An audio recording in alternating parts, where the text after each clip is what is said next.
Bienvenue dans cette vidéo où je vais expliquer la classification des sections transversales suivant la norme Eurocode 3. Je précise que j'ai eu à faire une vidéo qui explique en détail comment faire la classification. Ici, je vais tout simplement donner un petit résumé pour nous permettre de comprendre comment faire la classification.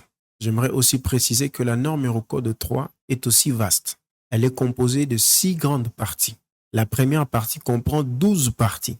Alors, vous vous rendez compte, il y a 12 parties dans la première partie. Et ici, nous allons nous baser sur la première partie de la norme Eurocode 3. Alors, la classification de sections transversales. On dit, le rôle de la classification des sections transversales est d'identifier dans quelle mesure leur résistance et leur capacité de rotation sont limitées par l'apparition du voilement local. Alors ici, nous sommes en train de voir la déformation de cet élément. Et il y a ce qu'on appelle voilement de lame par compression. Alors, cette partie que vous êtes en train de voir, cette partie verticale, c'est justement l'âme de ce profilé métallique. Et la semelle, c'est justement la partie que vous voyez ici en haut et la partie que vous voyez en bas. Donc, retenons que l'âme, c'est la partie verticale, et la semelle, c'est la partie horizontale. Vous voyez, cette partie horizontale, c'est ce qu'on appelle la semelle. Alors, ici, nous avons, comme je disais, voilement de lame par compression. Ici, nous avons voilement de lame par cisaillement, tel que vous êtes en train de voir, par cisaillement. Et au milieu, vous voyez le voilement de semelle par compression. Alors ici, vous voyez que cette partie a une allure, c'est comme une courbe, vous voyez. Donc, c'est le voilement de semelle par compression. J'aimerais aller un peu vite, vu que j'ai eu à expliquer tout ce détail sur ma chaîne YouTube.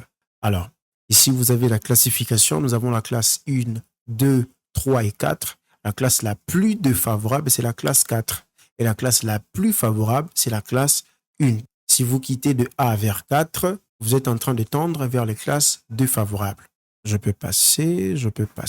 Bon, j'explique juste ces deux paragraphes. On dit, la classe d'une section transversale est définie par la classe la plus élevée, la moins favorable, telle que j'étais en train de dire, et ses parois comprimées. Les exceptions sont spécifiées en 6.2.1 et 6.2.2.4. Ça veut dire que si j'ai un profilé métallique comme ça, et que la classe des lames est 1, et que la classe de la semelle est 2, je peux tout simplement dire que la section transversale de ce profilé métallique est dans la classe 2. Ou soit, alternativement, je suis au paragraphe 7. Les classements d'une section transversale peut être défini en mentionnant à la fois la classe de la semelle et la classe de lame. Donc, je peux classer cette section transversale de ce profilé en mentionnant juste la classe la plus élevée, c'est-à-dire